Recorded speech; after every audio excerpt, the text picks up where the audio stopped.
আমন্ত্রণ দুপুরে বাংলাদেশে। শুরুতেই জানাবো শিরোনাম। সহজে প্রবেশ করো, কতগুলি আমল করলে সহজে জান্নাতে প্রবেশ করা যায়। জুমার নামাজ আদায়ে ইজতেমায় মুসল্লিদের ঢল, মহান আল্লাহর দরবারে ফরিয়াদ জানাবেন গুনাহ মাফের। ইজতিমা হচ্ছে এতে মানুষ আল্লাহর রহমতে খুব খুশি। যে একটা ভয় ছিল মানুষের মধ্যে যে এখানে হয়তো বা কোনো কিছু হবে, আলহামদুলিল্লাহ সেই ধরনের কোনো সংঘাত ঘটেনি। বিগত বছরের নাই এবছর অত্যন্ত সুন্দরভাবে আমাদের আয়োজন। দুশ্চিন্তা বাড়াচ্ছে চালের বাজার, পর্যাপ্ত আমদানি না হওয়ার অজুহাত বিক্রেতাদের। ভোজ্য তেলে এখনও সিন্ডিকেটের দাপট। সিজনে আশাবাদী ছিলাম যে চালের দাম কমবো, কিন্তু সেটাও না হয়ে উল্টা দিকে বেড়ে চলছে। প্রত্যেক দোকানে তেল নিয়ে সিন্ডিকেট আছে। এবছরই কাউন্সিল করতে চায় বিএনপি, গুরুত্ব পাবেন ফ্যাসিবাদের বিরুদ্ধে ভূমিকা রাখা নেতারা। বিতর্কীদের ঠেকাতে থাকছে বিশেষ ব্যবস্থা। আগামী 2 মাসের মধ্যে মেয়াদ উত্তীর্ণ যেগুলো হয়ে গেছে সকল কমিটি করার নির্দেশ দিয়েছে। দেশে কোনো গণতান্ত্রিক পরিবেশই ছিল না। এখন তো আমাদের প্রক্রিয়া শুরু হয়ে গেছে, কাউন্সিলের মাধ্যমে নতুন কমিটি হচ্ছে। হঠকারিতা ও ফ্যাসিবাদ কারো জন্য কল্যাণকর নয়, মন্তব্য জামায়াত আমিরের। কেউ যেন ভবিষ্যতে ওই পথে পা না বাড়ায়। জুলুমের মহাপর্বত আমাদের ঘাড়ে চাপিয়ে দেওয়া হয়েছে। আমি দোয়া করি এরকম পরিস্থিতি জাতির আরেকজন নাগরিকের জীবনে যেন আর ফিরে না আসে। হেড কোচের বিরুদ্ধে নারী ফুটবলারদের অভিযোগ খতিয়ে দেখতে বাফুফের তদন্ত কমিটি। দ্রুত সুরাহা করার আশ্বাস সভাপতির। এমন ভাবে করতে হবে যেন জিনিসটা দ্রুত হয় এবং সব পক্ষ যেন ইনক্লুডেড থাকে ইন দ্য সলিউশন। নতুন বছরকে স্বাগত জানাচ্ছে চীন। স্প্রিং ফেস্টিভ্যাল উদযাপনে জমকালো আয়োজন। ব্যাপক সাড়া ফেলেছে নববর্ষে মুক্তি পাওয়া চলচ্চিত্র।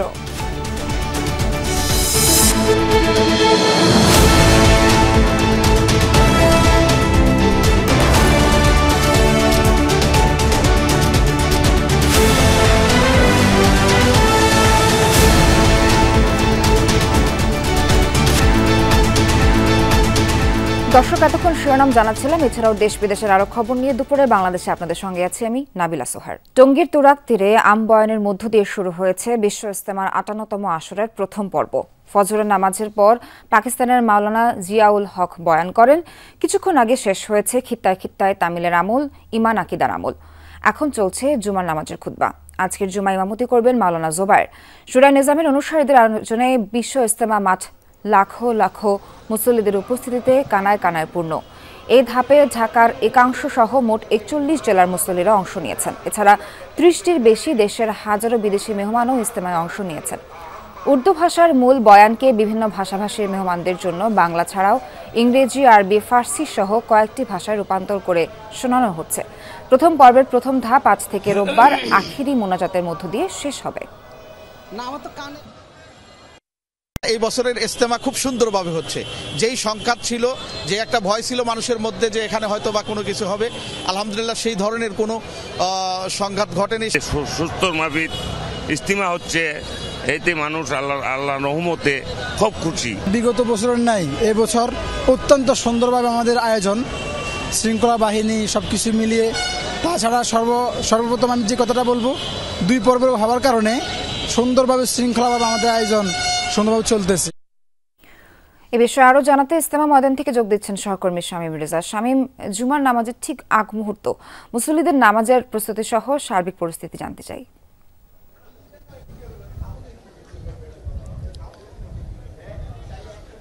বিশ্ব ইজতেমা মাঠ এখন লাখো মুসাল্লিদের অংশগ্রহণে আসলে কানায় কানায় পরিপূর্ণ। এখন মুসাল্লিদের বেশিরভাগ অংশই জুমার নামাজের প্রস্তুতি নিচ্ছেন। তারা নামাজের প্রস্তুতি হিসাবে ওযু সেরে নিচ্ছেন। এছাড়া আর কিছুক্ষণের মধ্যেই হয়তো খুতবা শুরু হবে। খুতবা শুরু হবে। আর খিত্তায় খিত্তায় তালিমের আমল ইতিমধ্যেই শেষ করেছেন, তারপরেই আসলে জুমার নামাজ হয়। আর এখানে মুসাল্লিরা যারা এসেছেন তারাও বলছিলেন আসলে ইসলাম ধর্মে বিশ্বাসীদের সঠিকভাবে আল্লাহর রাস্তায় ফিরিয়ে আনতেই তারা কাজ করে যাচ্ছেন। তাবলিগের সাথীরা আসলে ধর্মের সঠিক শিক্ষাটা মানুষের কাছে পৌঁছে দিতেই এসব আমলগুলো করেন, আর এসব আমল নিয়ে আসলে সাধারণ মানুষের মাঝে ছড়িয়ে দিবেন এমনটাই বলছেন তারা। একই সাথে আদর্শ সমাজ গঠনে মুসল্লিদের উদ্বুদ্ধ উৎসাহিত করছেন তারা। একজনে তারা তাদের অর্জিত ইসলামিক জ্ঞান দেশের বিভিন্ন স্থানে ছড়িয়ে দিবেন। এই সমাবেশ শেষে বিশ্ব ইজতেমা শেষে আসলে তাদের যে অর্জিত জ্ঞান, সেই অর্জিত জ্ঞানগুলো সাধারণ মানুষের মধ্যে ছড়িয়ে দিবেন এমন প্রত্যাশা থেকেই আসলে তারা এখানে এসেছেন। এবং তারা যেটা বলছিলেন যে তাদেরও যেসব চাওয়া পাওয়া আছে মহান আল্লাহর কাছে, মহান আল্লাহর দরবারে জুমার নামাজের মধ্য দিয়ে তারা তাদের সেসব চাওয়া পাওয়াগুলো মহান আল্লাহর দরবারে জানাবেন। এছাড়া মুসলিম নির্যাতিত মুসলিম উম্মার জন্যও তারা দোয়া প্রার্থনা করবেন। একই সাথে বিশ্ব জুড়ে মুসলিমদের উপরে যেসব বিভিন্ন জায়গায় আসলে যেসব নিপীড়ন চলছে সেই নিপীড়ন থেকে মুক্তিতে তারা মহান আল্লাহর দরবারে দোয়া করবেন।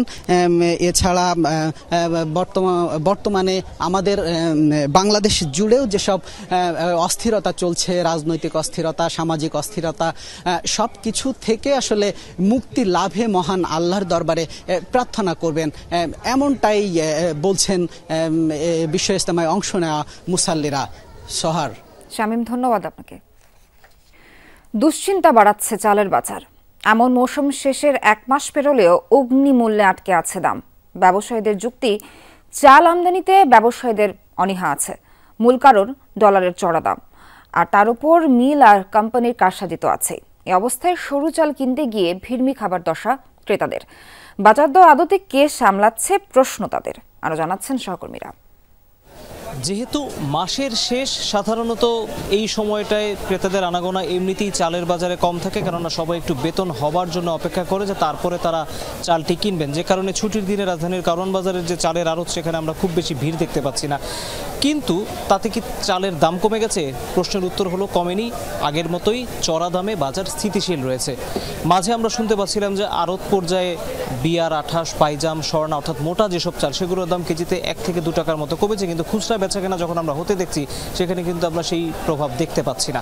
অন্যদিকে চিকন চালের দাম অর্থাৎ মিনিকেট, নাজির শাইলের কেজি মান ভেদে যেখানে 70 থেকে এখন তো 96 টাকা, 100 টাকা কেজি পর্যন্ত চলে গিয়েছে চিকন চালের দাম, সেই দাম কিন্তু এখন পর্যন্ত অব্যাহত রয়েছে।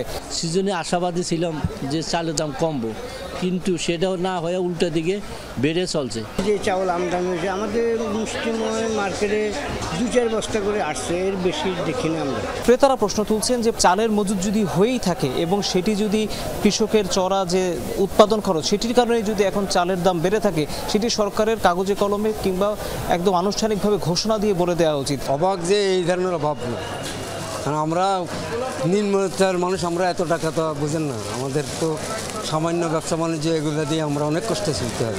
এই ছিল আমার কাছে রাজধানীর চালের বাজারের খবর। এবারে আমরা বরিশালের খবর জানতে চলে যাচ্ছি আমাদের সহকর্মী কাউসার হোসেনের কাছে। ধন্যবাদ। ধান নদী খাল, এই 3-এ বরিশাল। একটা সময় বরিশালকে বলা হতো ধানের রাজধানী। সেই বরিশালেই এখন প্রতিনিয়ত বাড়ছে চালের দাম।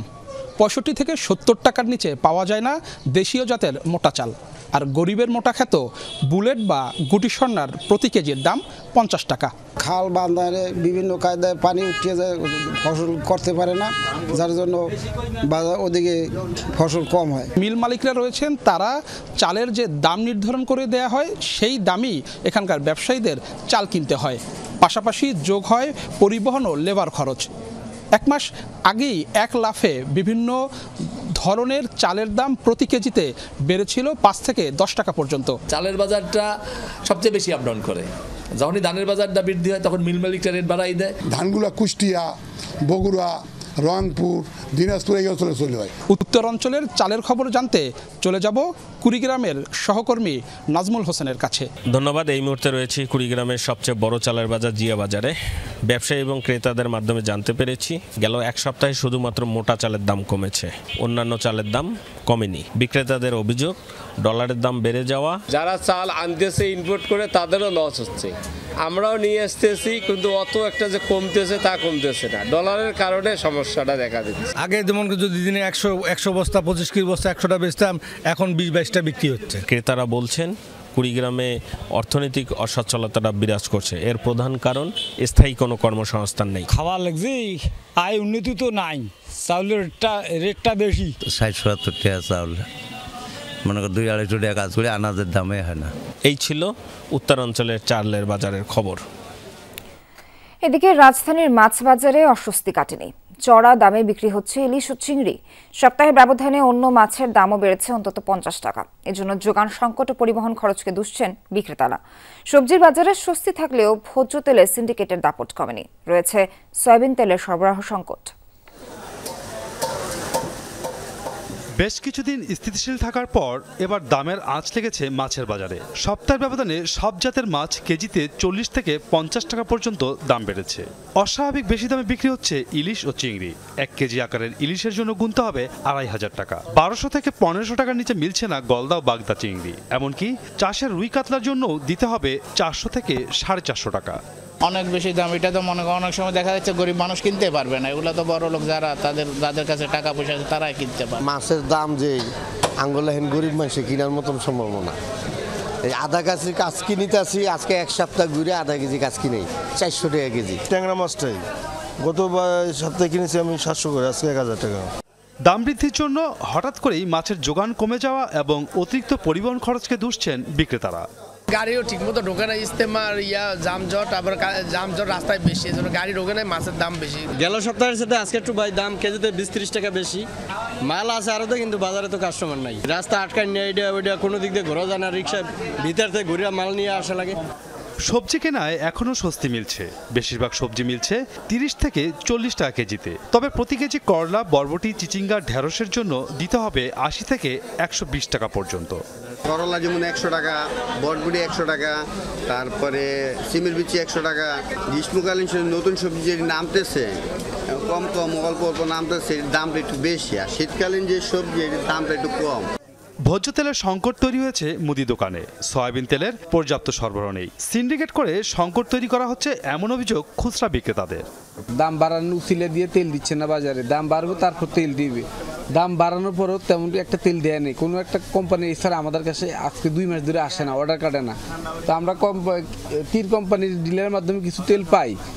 আর প্রত্যেকটা দোকানে, শুধু কোম্পানি না, যে খুচরা ব্যবসায়ীগুলো আছে আমাদের মতো দোকান, প্রত্যেক দোকানে তেল নিয়ে মানে সিন্ডিকেট আছে। চড়াভাব কাটেনি পোল্ট্রি বাজারে। 1 কেজি ব্রয়লার মুরগি বিক্রি হচ্ছে 210 টাকায়, আর সোনালির জন্য গুনতে হবে 340 টাকায়। Masuduzzaman Robin, Jamuna news, Dhaka. GPH quantum B600TR বাংলাদেশের উচ্চ শক্তি সম্পন্ন একমাত্র রড। গোপালগঞ্জে টমেটোর বাম্পার ফলন হলেও ভালো দাম না পেয়ে দুশ্চিন্তায় কৃষক। বাজারে যে দামে টমেটো বিক্রি হচ্ছে তাতে চাষের খরচ তুলতেই হিমশিম খেতে হচ্ছে তাদের। অধিক যোগানের ফলে নিম্নমুখী সবজির দাম বলছেন ব্যবসায়ীরা। পচনশীল পণ্য সংরক্ষণাগার নির্মাণে জোর জেলা কৃষি কর্মকর্তার। সবুজ পাতার মাঝে ঝুলছে টমেটো, ফলনের ভারে নুয়ে পড়েছে গাছ। এমন চিত্র এখন গোপালগঞ্জ সদর এবং টুঙ্গিপাড়ার বেশ কয়েকটি গ্রামে। প্রায় প্রতিটি বাড়িতেই হয় নানা প্রজাতির সবজি চাষ। প্রতিবার আগে ভাগেই বাজারে আসে এখানকার টমেটো, এতে ভালো দামও পান কৃষক। তবে এবছর টমেটোর ফলন ভালো হলেও দামে হতাশ স্থানীয় কৃষক। বাজারে যে দামে বিক্রি হচ্ছে তাতে চাষের খরচ তোলা নিয়েই দেখা দিয়েছে দুশ্চিন্তা। প্রথম তো 100 টাকা করে কেজি বেচছি বা 80 টাকা করে, এখন তো দাম কমে গেছে, একেবারে 7 টাকায় চলে গেছে। পরে টাকা দিয়ে এক বিঘা জমি নিয়েছি 1 লাখ 1.5 লাখ 50,000 টাকা পয়সা আনি মার্কেট নিয়েছি। পরে কাছ থেকে টাকা আনছি, ভাবছি একদিন আর দেবো ওই টমেটো বিক্রি করে। ধার দেনা করে মনে করেন ফসল বানাচ্ছি, এখন তো ফসল খুব ভালো হচ্ছে। ফসল তো লোয়ার কোনো লোক নাই, ফসলটা আমরা দিব কাক। ব্যবসায়ীরা বলছেন অধিক যোগানের ফলে নিম্নমুখী সবজির দাম, লোকসানের মুখে পাইকার আর আড়ত মালিকরাও। আজকে মাল কিনি 10 টাকা, এই মাল পরের দিন বিক্রি করি বাজারে পড়ে যায় 8 টাকা। প্রতিষ্ঠানে আমাদের লস হচ্ছে। মাল গাড়িতে উঠে আমাকে কোনো লাভ নাই, যাচ্ছে আসতেছে খালি খালি যাচ্ছে আমাকে এই গাড়ি লোক দেওয়া। কৃষকের লাভের দিক বিবেচনায় পচনশীল পণ্য সংরক্ষণাগার নির্মাণের ওপর জোর দিলেন কৃষি কর্মকর্তা। সরবরাহ যখন বাজারে বেড়ে যায় তখন দাম পড়ে যায়। পচনশীল দ্রব্য টমেটো এবং অন্যান্য সবজি সংরক্ষণের জন্য সংরক্ষণাগার তৈরি করে সেটা কৃষকের ন্যায্য মূল্য প্রাপ্তিতে কোনো পদক্ষেপ নেওয়া প্রয়োজন বলে আমি মনে করি। চলতি মৌসুমে জেলায় টমেটোর উৎপাদন লক্ষ্যমাত্রা নির্ধারণ করা হয়েছে 37,000 metric ton. Saif Ahmed, Jamuna news. এবছর দলের ৭ম জাতীয় কাউন্সিল করতে চায় বিএনপি। এজন্য দায়িত্বশীল নেতাদের ২ মাসের মধ্যে ৮২টি সাংগঠনিক জেলা ও অধিভুক্ত উপজেলার মেয়াদোত্তীর্ণ কমিটি পুনর্গঠনের কাজ শেষ করার নির্দেশনা দেওয়া হয়েছে। এছাড়া বিতর্কিত অনুপ্রবেশকারীদের ঠেকাতে জেলা ভিত্তিক আলাদা কমিটিও করছে বিএনপি। দলের শীর্ষ নেতারা জানিয়েছেন, গেল ১৫ বছর নানাভাবে অবদান রাখা নেতারা গুরুত্ব পাবেন কাউন্সিলে। তবে নির্বাচনের আগের কাউন্সিলে দলে কতটা পরিবর্তন আসবে তা নিয়ে প্রশ্ন আছে। আরিফিন শাকিল জানাচ্ছেন বাকিটা। রাজধানী কিংবা জেলা শহর, যাদের রাজনীতি, প্রতিবাদ, প্রতিরোধ আর বঞ্চনার মিছিলে তাদের প্রাপ্তির খাতা অনেকটা শূন্য থাকাই যেন নিয়তি। এ যেমন ব্রাহ্মণবাড়িয়া বিএনপির বঞ্চিত নেতাকর্মীরা। মাঠের আন্দোলনের ত্যাগ কাউন্সিলে মূল্যায়িত না হওয়ার আশঙ্কায় ক্ষুব্ধ তারা।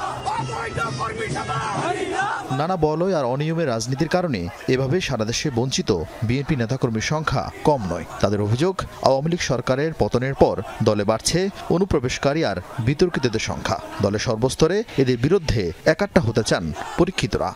যারা অতীতে আওয়ামী লীগের সাথে ব্যবসা বাণিজ্য করে গা বাঁচিয়ে চলছে, দলের কর্মসূচিতে আসে না ঠিক করে, বিভিন্ন অজুহাত দেখায়, তাদেরকে যেন সম্পৃক্ততা না করে।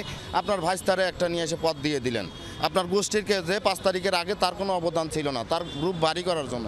শুধু ওয়ার্ড কিংবা ইউনিট নয়, বিএনপির ৮২টি সাংগঠনিক জেলার কোথাও কমিটি 2 সদস্যের, কোথাও নেই, কোথাও জায়গা করে নিয়েছেন বিতর্কিতরা।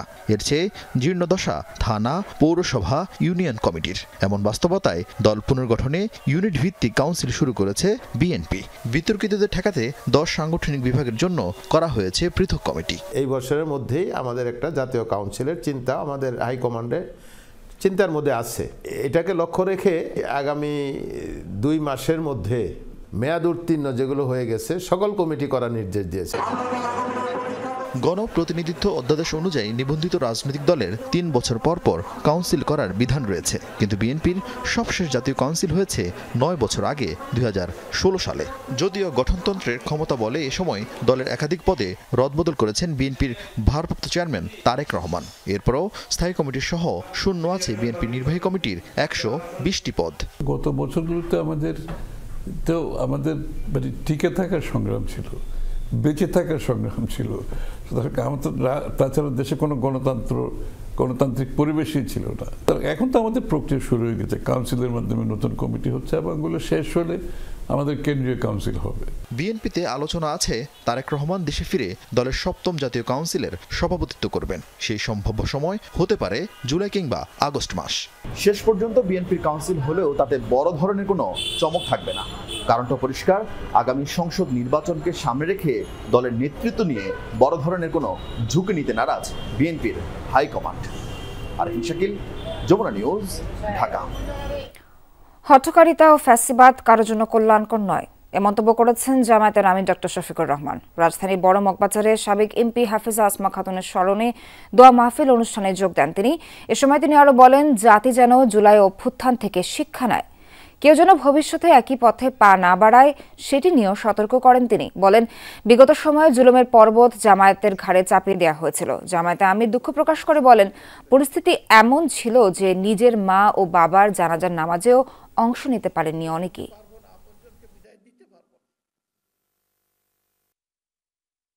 জুলুমের মহাপর্বত আমাদের ঘাড়ে চাপিয়ে দেওয়া হয়েছে। আপনজন থেকে বিদায় নিতে পারবো না, আপনজনকে বিদায় দিতে পারবো না। সবার সাথে দোয়ায় শরীক হতে পারবো না। আমি দোয়া করি এরকম পরিস্থিতি জাতির আরেকজন নাগরিকের জীবনে যেন আর ফিরে না আসে। জুলাই আগস্টের গণহত্যার সরাসরি নির্দেশ ছিল সাবেক প্রধানমন্ত্রী শেখ হাসিনার। এছাড়াও বিগত 15 বছরে ঘটা গুম খুনের নির্দেশদাতাও তিনি ছিলেন বলে প্রতিবেদনে উল্লেখ করেছে হিউম্যান রাইটস ওয়াচ। 5 আগস্টের পরও স্বেচ্ছাচারী গ্রেফতার আর প্রতিশোধমূলক সহিংসতা চলছে উল্লেখ করে এসব বন্ধে অন্তর্বর্তী সরকারের প্রতি আহ্বান জানানো হয় সে প্রতিবেদনে। পুরো প্রতিবেদনের বিস্তারিত জানাচ্ছেন আশিক মাহমুদ। যুক্তরাষ্ট্রভিত্তিক আন্তর্জাতিক মানবাধিকার সংস্থা হিউম্যান রাইটস ওয়াচের ওই রিপোর্ট অন্তর্বর্তী সরকারের প্রধান ডক্টর মোহাম্মদ ইউনূসের কাছে হস্তান্তর করেছে সংস্থাটি। 50 পৃষ্ঠার সেই প্রতিবেদনের কপি যমুনা টেলিভিশনের হাতে এসেছে। প্রতিবেদনটি বিশ্লেষণ করে দেখা গেছে জুলাই আগস্টের আন্দোলন দমাতে নির্বিচারে গুলি চালানোর সরাসরি নির্দেশ এসেছিল সাবেক প্রধানমন্ত্রী শেখ হাসিনার কাছ থেকে। তদন্তকালে হিউম্যান রাইটস ওয়াচের প্রতিনিধিরা কিছু পুলিশ সদস্যের সাক্ষাৎকার নিয়েছেন। তাদের বক্তব্যে উঠে এসেছে জুলাই আগস্টের বর্বরতার ভয়ানক চিত্র। প্রতিবেদনে বলা হয়েছে ডিএমপির সদর দপ্তরে সিসিটিভি দেখে শীর্ষ কর্মকর্তারা এমনভাবে গুলি করার নির্দেশ দিচ্ছিল যে দেখে মনে হচ্ছিল তারা ভিডিও গেম খেলছে। পায়ে নয় আন্দোলনকারীদের গুলি করা হয়েছে বুকের ওপর, ব্যবহার হয়েছে সীসার বুলেট। আশপাশের বাসাবাড়ির জানালা বা গেটে দাঁড়িয়ে থাকা মানুষের উপরও গুলি চলেছে যেন কেউ নৃশংসতার সাক্ষী হতে না পারে। শুধু জুলাই আগস্টের গণহত্যাই নয়, প্রতিবেদনে উঠে এসেছে গত 15 বছরের গুম খুনের চিত্র। প্রতিবেদনে বলা হয়েছে গত 15 বছর ধরে শেখ হাসিনার নিষ্পেষণমূলক হাতিয়ারের মূল উপাদান হিসেবে ব্যবহৃত হয়েছে নিরাপত্তা রক্ষাকারী বাহিনী। তারা পর্যায়ক্রমে বিরোধী দলের সদস্য, সমালোচক, সাংবাদিক, মানবাধিকার কর্মীদের টার্গেট করেছে। এক্ষেত্রে বানোয়াট মামলা দেয়া, নির্যাতন করা, বিচার বহির্ভূত হত্যাকাণ্ড, খেয়াল খুশিমতো গ্রেপ্তার এবং জোরপূর্বক গুম করা হয়েছে। হিউম্যান রাইটস ওয়াচের প্রতিনিধিকে একজন পুলিশ কর্মকর্তা বলেছেন, বাহিনীকে রাজনীতিকরণ করার মধ্য দিয়ে জনগণের সামনে পুলিশের ইমেজকে ক্ষতিগ্রস্ত করা হয়েছে। এই প্রতিবেদনে 5 আগস্টের পরে আইন শৃঙ্খলা রক্ষাকারী বাহিনীর ভূমিকা নিয়েও প্রশ্ন উঠেছে। বলা হয়েছে, পুলিশ আবারও স্বেচ্ছাচারিতার মাধ্যমে অজ্ঞাতনামা ব্যক্তিদের বিরুদ্ধে কোনো বাছ বিচার ছাড়াই ফৌজদারি মামলা দায়ের করছে। হিউম্যান রাইটস ওয়াচ বলছে, স্বেচ্ছাচারী এমন গ্রেপ্তার এবং প্রতিশোধমূলক সহিংসতা বন্ধ করতে হবে, নইলে সংস্কারের জন্য অন্তর্বর্তীকালীন সরকারের গৃহীত গুরুত্বপূর্ণ পদক্ষেপ ব্যাহত হতে পারে। গুম ও বিচার বহির্ভূত হত্যাকাণ্ডের পাশাপাশি র্যাব বিলুপ্তির সুপারিশও করেছে সংস্থাটি। আশিক মাহমুদ, যমুনা নিউজ, ঢাকা। রংপুরে হত্যা মামলায় সাবেক সমাজ কল্যাণ মন্ত্রী নুরুজ্জামান আহমেদের 5 দিনের রিমান্ড মঞ্জুর করেছেন আদালত। বৈষম্য বিরোধী ছাত্র আন্দোলনে মাহমুদুল হাসান মুন্না নামে এক পথচারীকে হত্যা মামলার সকালে রংপুর মেট্রোপলিটন ম্যাজিস্ট্রেট আমলি আদালত 3 নুরুজ্জামানকে হাজির করে পুলিশ। 15 দিনের রিমান্ড আবেদনের শুনানি শেষে বিচারক 5 দিনের পুলিশি হেফাজত মঞ্জুর করেন। এর আগে গতরাতে রংপুর নগরীর পোস্ট অফিসের গলিতে এক আত্মীয়ের বাসা থেকে তাকে গ্রেফতার করা হয়। মুন্না হত্যাকাণ্ড ছাড়াও রাজধানীর যাত্রাবাড়ী থানার 2টি হত্যা মামলা এবং আন্দোলনে হামলা ও হত্যা চেষ্টা সহ একাধিক মামলার আসামি সাবেক মন্ত্রী নুরুজ্জামান আহমেদ। 15 দিনের রিমান্ড চেয়ে আবেদন করি। বিজ্ঞ আদালত ওনার 5 দিনের রিমান্ড মঞ্জুর করেছেন। আমাদের মামলা তদন্তের স্বার্থে জিজ্ঞাসাবাদ চলমান রয়েছে। ঘটনা আমাদের রংপুরে, উনি লালমনিরহাটে। এমন কোন সিসিটিভি ফুটেজ বা এমন কোন প্রমাণ দেখাইতে পারবে না যে উনি এটার মধ্যে জড়িত ছিল। আওয়ামী লীগ সরকারের সময়ে চট্টগ্রামে খাল খননের নামে অনিয়ম, দুর্নীতি এবং বিপুল অর্থ লুটপাট হয়েছে বলে মন্তব্য করেছেন শিল্প উপদেষ্টা আদিলুর রহমান। সকালে নগরীর বাড়িপাড়া ও সুনিয়া খাল পরিদর্শন শেষে মন্তব্য করেন তিনি, চলতি বছর নগরীর 21টি খাল পরিষ্কারের জন্য সরকার 10 কোটি টাকা বরাদ্দ দিয়েছে বলেও জানান আদিলুর রহমান। এ সময় পানি উন্নয়ন বোর্ডের সমন্বয়হীনতার কারণে প্রতি বছর নগরবাসীকে জলাবদ্ধতার কবলে পড়তে হয় বলে মন্তব্য করেন city mayor doctor Shahadat Hossain. ভবিষ্যতে নাগরিক ভোগান্তি নিরসনে সেবা সংস্থাগুলো সমন্বয় করে কাজ করবে বলেও জানান তিনি। নদী, নালা, খাল, শহরের ভিতরের যে জলাবদ্ধতা, এগুলির দিকে কোনো খোঁজ করা হয় নাই। আমাদের দেশ তো ব্যাপক লুটপাটের শিকার হয়েছিল, অর্থনৈতিক অবস্থা একেবারেই খারাপ করে দেওয়া হয়েছিল। আমরা সেখান থেকে রিকভার করার চেষ্টা করছি। বইমেলা ঘিরে প্রতিবারের মতো এবারও কঠোর নিরাপত্তা ব্যবস্থা গ্রহণ করা হয়েছে জানিয়েছেন ডিএমপি কমিশনার শেখ মোহাম্মদ সাজ্জাদ আলী। বলেন, কোনো বইয়ে উস্কানিমূলক কথা যেন না থাকে তা দেখতে বাংলা একাডেমিকে পরামর্শ দেওয়া হয়েছে। সকালে সোহরাওয়ার্দী উদ্যানে বইমেলার নিরাপত্তা পরিকল্পনা নিয়ে হয় ব্রিফিং। সেখানে তিনি বলেন, পুলিশের পাশাপাশি র্যাব, গোয়েন্দা সংস্থা সহ অন্যান্য বাহিনীও সহযোগিতা করবে। জানান, দর্শনার্থীদের উপস্থিতি বিবেচনা করে দোল চত্বর সিগন্যাল কখনো খোলা বা বন্ধ রাখা হবে। সবাইকে মেলা পরিষ্কার পরিচ্ছন্ন রাখার অনুরোধ জানান কমিশনার। ছোটখাটো দাবি দাওয়া নিয়ে রাস্তা অবরোধ না করার অনুরোধ জানান। আওয়ামী লীগ প্রসঙ্গে বলেন, তারা কর্মসূচি দিতেই পারে, তবে সেটি মোকাবেলা করতে প্রস্তুত পুলিশ। জানান, নিষিদ্ধ ঘোষিত ছাত্রলীগের অনেককেই গ্রেফতার করা হয়েছে। এ নিয়ে কোনো শঙ্কা দেখছেন না বলেও জানান পুলিশ কমিশনার। এবারও যথাসময়ে অনুষ্ঠিত হচ্ছে। সিসিটিভি দ্বারা সমগ্র এলাকা নিরাপত্তা বেষ্টনীর মধ্যে আনা হয়েছে এবং এই কন্ট্রোল রুমের মাধ্যমে পুরো এলাকার নিরাপত্তা ব্যবস্থা তদারকি করা হবে। দাবি না মানা পর্যন্ত আমরা অনশন কর্মসূচি চালিয়ে যাওয়া হবে, এমনটা জানিয়েছেন তিতুমির কলেজের শিক্ষার্থীরা। তবে আজ কোনো অবরোধ কর্মসূচি নেই, এমনটাও জানান তারা। টানা তৃতীয় দিনের মতো অনশন করতে গিয়ে এরই মধ্যে অসুস্থ হয়ে পড়েছেন 3 শিক্ষার্থী। অন্যরা জানান, ছাত্রদের দাবি নিয়ে খেলা শুরু করেছে বর্তমান প্রশাসন। আমরণ অনশন করতে গিয়ে অপ্রীতিকর কিছু হলে তার দায় অবশ্যই সরকারকে নিতে হবে। এছাড়া তাদের উপর অন্যায় ও অত্যাচার হলে দেশের ছাত্র সমাজ আরও গর্জে উঠবে বলেও দাবি তিতুমির কলেজের শিক্ষার্থীদের। যারা অনশনে বসেছেন, আমরণ অনশনে, তারা ঘোষণা দিয়েছেন যতক্ষণ না পর্যন্ত দাবিটি মানা হচ্ছে ততক্ষণ এই আমরণ অনশন তারা চালিয়ে যাবেন। আমি নিজে আমার অনশনে নেই, কিন্তু তাদের সাথে অবস্থান নিয়েছি। 5 জনটা যখন আমরা গণ অনশনের ডাক দিই তখন সেটা 12 জনে যেয়ে ঠেকে, এখন 12 জন আমরা অনশনে আছি। যতক্ষণ পর্যন্ত না সরকার থেকে কোনো সুস্পষ্ট ঘোষণা আসছে তিতুমির ভার্সিটি করা, ততক্ষণ পর্যন্ত আমরণ অনশন কর্মসূচি আমাদের থাকবে। সাভারে বন্ধ কারখানা খুলে দেওয়ার দাবিতে মানববন্ধন করেছেন আইরিশ ফ্যাশনের শ্রমিকরা। সকালে নবীনগর চন্দ্রা মহাসড়কের জিরানি এলাকায় মানববন্ধন করেন তারা। শ্রমিকদের অভিযোগ, আন্দোলনের মুখে গত শনিবার কারখানাটি অনির্দিষ্টকালের জন্য বন্ধ ঘোষণা করে কর্তৃপক্ষ। এতে করে অনিশ্চয়তায় পড়ে কারখানার 6000 শ্রমিক। দ্রুত বন্ধ কারখানা খুলে দিয়ে কর্মপরিবেশ ফিরিয়ে আনার দাবি জানান তারা। মানববন্ধনে কারখানা শ্রমিক সহ বিভিন্ন সংগঠনের নেতাকর্মীরা উপস্থিত ছিলেন। আমাদের প্রতিষ্ঠানটা আজকে 5 থেকে 6 দিন থেকে বন্ধ। মানে আমরা খুব মানসিক টেনশনে আছি। এই আইরিশ আমাদের রেজেক, এখানে আমরা কর্ম করি। সামনে 2টা ঈদ আছে, আমাদের ঘর ভাড়া আছে, দোকান বাকি আছে। যদি আমরা কাজ না করি স্যালারি পাবো না। মালিকের কাছে আকুল আবেদন, যাই হোক অতি শীঘ্রই আমাদের ফ্যাক্টরিটা খুলে দেওয়া হোক। আজ রাতে পর্দা নামছে ঢাকা আন্তর্জাতিক বাণিজ্য মেলার। যদিও আশানুরূপ ব্যবসা করতে পারেননি স্টল মালিকরা। মেলার সময় বাড়ানোর দাবিও উপেক্ষিত হয়েছে। বিক্রয়কর্মীদের দাবি, শৈত্যপ্রবাহের কারণে মেলার শুরুতে তেমন দর্শনার্থী আসেননি। শুক্র ও শনিবার ছাড়া সপ্তাহের অন্য দিনে মেলেনি তেমন সাড়া। রাত 10টা পর্যন্ত মেলা চলবে, তবে সমাপনী অনুষ্ঠানের আয়োজন করা হয়েছে বিকেলে।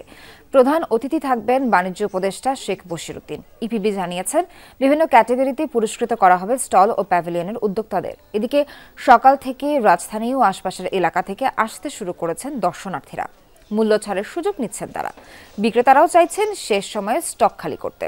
তাদের মতে, শেষ দিকে বেচাবিক্রি বাড়লেও খুব একটা লাভের মুখ দেখছেন না। প্রথম দিক দিয়ে ওরকম কাস্টমার পাই নাই, কিন্তু শেষে মোটামুটি ভালো কাস্টমার চাপতেছে, বাট আমাদের সময় নাই। এবার ব্যবসা ভালো হয় নাই, আমরা ওরকম সেল করতে পারি নাই। আমরা যেরকম আশা করেছিলাম এর আগের বছর যেরকম মেলা করেছিলাম ওই রকম আমরা ফিডব্যাক পাইনি। লাস্টে বেচাকেনিটা বাড়ছে, আর আশা করছি আরো ভালো হবে। শীতের অলসতা কাটিয়ে নড়ে চড়ে বসতে শুরু করেছে চিড়িয়াখানার পশু পাখি। জানুয়ারির শেষ সপ্তাহে এসে তাদের মাঝে দেখা মিলেছে আগের চঞ্চলতা। কেউ ব্যস্ত রোদ পোহাতে, কেউ বা দর্শনার্থীদের সাথে খুনসুটিতে সময় পার করছে। কারো দিনের অর্ধেক সময় যাচ্ছে খাবার খেতে দেখে। চিড়িয়াখানা ঘুরে এসে পশু পাখির আরো খবর জানাচ্ছেন ভাস্কর ভাদুরী, ছবি তুলেছেন রাকিবুল ইসলাম। শীত যখন পড়তির দিকে, তখন আড়মোড়া ভেঙে ঘুরে বেড়াচ্ছে রয়্যাল বেঙ্গল টাইগার কদম। 11টার পর তার ব্যস্ততা যেন একটু বেশি। 12টার মধ্যেই খেতে হয় দিনের খাবার। সময় মতোই হাজির হলো কদমের খাবার। দেয়া হলো 8 কেজি গরুর মাংস, যা অন্তত 2 ঘন্টা সময় নিয়ে চেটেপুটে সাবার করে সে। সপ্তাহে 5 দিন 8 কেজি করে গরুর মাংস দেয়া হয় এই কদমকে। বাকি 2 দিনের মাঝে একদিন 3টি জীবন্ত ব্রয়লার মুরগি, আর বাকি একদিন থাকতে হয় শুধুই পানি খেয়ে। এই হলো বাঘের ডায়েট চার্ট। শিলুরে খাবার দিলাম, তারপরে পরে কদম দিলাম, খাওয়ান দিলাম, তারপরে শিলুরে খাবারটা ভিতর দিলে খাইলাম। শিলুর খাওয়ার 1 ঘন্টা 2 ঘন্টা পরে দিলাম, শিলুর খাবার শেষ, শিলুরে বার করে দিলাম, কদম আবার ঢুকাইলাম। কদমের মতোই একই পরিস্থিতি সিংহী ডেইজির। খাবার দিতে কিছুটা দেরি হওয়ায় রাগ ছিল ডেইজির আচরণে। দিনে 9 কেজি করে মাংস দেয়া হয় ডেইজিকে। মাঝে মাঝে ওদের যখন মেজাজটা গরমে তখন আমরা বুঝতে পারি। সাধারণত যখন ওদেরকে আদর করি, ওরা যখন হাত দেয় তখন ওদের নখ বের হয় না, আর যখন ওরা রাগান্বিত হয় তখন ওরা নখ বের করে। পশুদের শীত কেটে গেলেও পাখিদের আড়ষ্টতা এখনো কাটেনি। তবে এরই মাঝে বর্ণিল রং ছড়িয়ে যাচ্ছে ময়ূর। ভাগ্য ভালো থাকলে দিনের কোনো এক সময়ে দেখা মিলবে ময়ূরের এমন দৃশ্য। নানান জাতের পশু ও পাখি দেখতে প্রতিদিন অন্তত 20,000 মানুষ জড়ো হচ্ছে জাতীয় চিড়িয়াখানায়।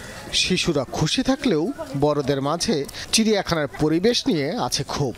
বাঘ দেখছি, ময়ূর, সাপ, হরিণ, হাতি, কুমির।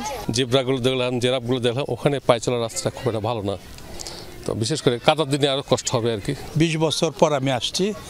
আসার পরে যা দেখলাম আজকে, যে ম্যাক্সিমাম খাঁচাগুলো খালি হয়ে পড়ে রয়েছে, খুব দুঃখজনক। কর্তৃপক্ষ বলছে কম জনবল দিয়েই বিশাল এই এলাকা চালাতে বাধ্য হচ্ছেন তারা। একজন কর্মী যখন দীর্ঘদিন একটা খাঁচায় এনিম্যালের সাথে তার এনিম্যালের সেবা করে এনিম্যালকে খাবার দাবার দেয়, তখন কিন্তু আস্তে আস্তে ওই এনিম্যালের সাথে তার একটা সম্পর্ক গড়ে ওঠে। তো আমরা চেষ্টা করি যে আমাদের এই কর্মীদেরকে নির্দিষ্ট খাঁচায় কাজ দেওয়ার জন্য তাদেরকে ঘন ঘন বদলি করা, এক খাঁচা থেকে আরেক খাঁচায় পরিবর্তন করে দেওয়া, এটা আমরা করার চেষ্টা করি না। মাস্টার প্ল্যান বাস্তবায়ন হলে দর্শনার্থীরা শুধু দিনে নয়, সন্ধ্যার পরও চিড়িয়াখানা ঘুরতে পারবেন বলে জানায় কর্তৃপক্ষ। ভাস্কর ভাদুরী, যমুনা নিউজ, ঢাকা। জানাবো খেলার খবর। হেড কোচ পিটার বাটলারের বিরুদ্ধে নারী ফুটবলারদের আনা অভিযোগ আমলে নিয়েছে বাফুফে। সমস্যা নিরসনে সিনিয়র সহ সভাপতি ইমরুল হাসানকে প্রধান করে গঠিত হয়েছে 7 সদস্যের কমিটি। দ্রুততম সময়ের মধ্যে পারস্পরিক বোঝাপড়ায় আসবে বলে যমুনা টেলিভিশনকে নিশ্চিত করেছেন বাফুফে সভাপতি তাবিথ আওয়াল।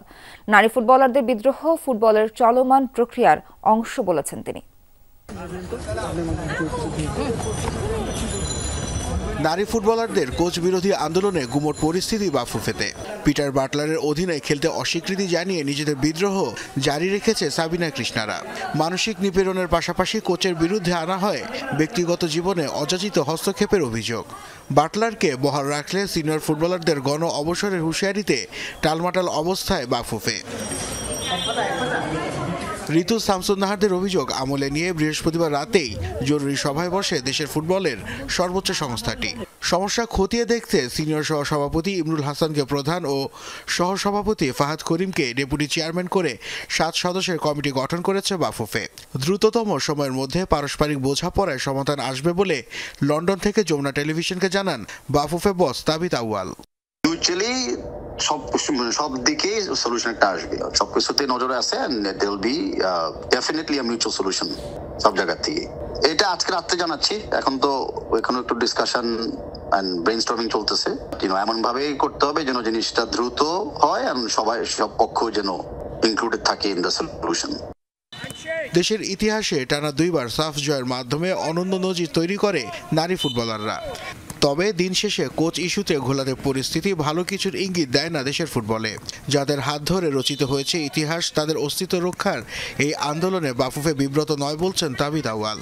জানান চলমান প্রক্রিয়ার মাধ্যমেই এগিয়ে নিতে হবে দেশের ফুটবলকে। সবকিছু মিলে বিব্রতকর কিনা আপনাদের জন্য বিষয়টা? না না না, একদমই না, একদমই না। ফুটবল এটা একটা বড়, it's a big family, it's a big sport. এখানে থিংস উইল হ্যাপেন, কিছু একটা হবে, এটা সমাধানও হবে, আবার হবে, এটা চলমান প্রক্রিয়া।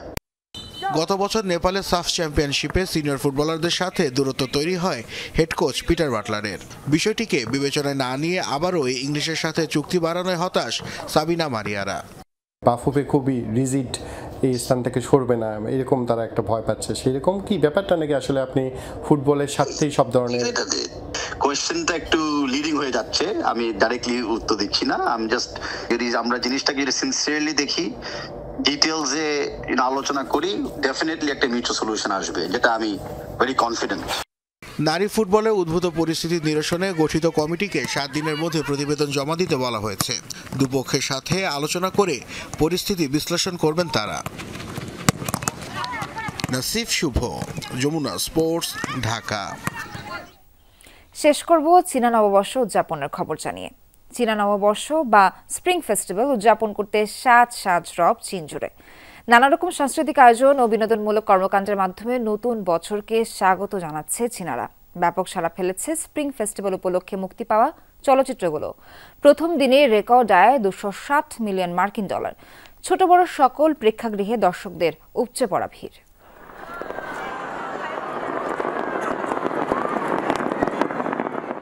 জমকালো সাজে সেজেছে গোটা চীন। শুরু হয়েছে দেশটির সবচেয়ে বড় উৎসব স্প্রিং ফেস্টিভ্যাল। নতুন বছরকে স্বাগত জানাতে নানা রকম সাংস্কৃতিক রীতি পালনের পাশাপাশি ব্যাপক আনন্দ উল্লাসে মেতে ওঠে চীনারা। এবছর স্প্রিং ফেস্টিভ্যালকে কেন্দ্র করে দেশটির থিয়েটারগুলোয় উপচে পড়া ভিড় মানুষের। স্প্রিং ফেস্টিভ্যালের প্রথম দিনে চীনের প্রেক্ষাগৃহগুলোতে ভিড় করে প্রায় 3.5 কোটিরও বেশি দর্শক। নতুন বছরের প্রথম দিনে চীনা বক্স অফিসের আয় রেকর্ড $250 মিলিয়ন বেশি, যা ভেঙেছে পূর্ববর্তী বছরগুলোর record. Box office data tracker সফটওয়্যারের তথ্যানুযায়ী দ্বিতীয় দিনে এই আয় ছাড়িয়েছে প্রায় $377 মিলিয়ন। অন্যান্য বছরের তুলনায় এবছর নিউ ইয়ারে প্রদর্শিত সিনেমাগুলো বেশ প্রশংসিত হয়েছে। এমনকি সকালের শোতেও প্রত্যাশার চেয়ে অনেক বেশি মানুষ ভিড় করছে। ছোট থিয়েটারগুলোর তো টিকিট পাওয়াই দুষ্কর, তবে কমেডি ও থ্রিলার সিনেমাগুলো সবচেয়ে বেশি উপভোগ করছে মানুষ। চমৎকার ভিজুয়াল এফেক্ট ও অত্যাধুনিক অ্যানিমেশন প্রযুক্তি নিয়ে স্প্রিং ফেস্টিভ্যাল উপলক্ষে চীনা প্রেক্ষাগৃহগুলোতে মুক্তি পেয়েছে 6টি সিনেমা। এর মাঝে পৌরাণিক চলচ্চিত্র creation of the gods, demonic confrontation, animated sequel Nezha, martial art নিয়ে নির্মিত দ্য গ্রেট হিরো ও action comedy cinema detective Chinatown 1900 থিয়েটারে মুক্তি পাওয়ার আগে আয় করেছে $27 মিলিয়ন বেশি, যা চীনের চলচ্চিত্র ইতিহাসে সবচেয়ে বেশি ব্যবসা সফল অগ্রিম আয়। মুভিগুলো যে ব্যাপক সাড়া ফেলছে, আশা করি বসন্ত উৎসবে দ্রুতই বক্স অফিস নতুন উচ্চতায় পৌঁছাবে, যা 2025-এর চলচ্চিত্র বাজারে ব্যাপক ইতিবাচক প্রভাব ফেলবে। নতুন বছরের এর চেয়ে ভালো শুরু আর কোনোভাবেই হতে পারে না। বিশেষ করে অ্যানিমেশন মুভিগুলো স্পেশাল ইফেক্টের কারণে দেখতে আরও মনোমুগ্ধকর লাগছে। মুক্তি পাওয়া চলচ্চিত্রগুলো তৈরিতে অত্যাধুনিক প্রযুক্তির পাশাপাশি করা হয়েছে আর্টিফিশিয়াল ইন্টেলিজেন্স বা AI এর ব্যবহার।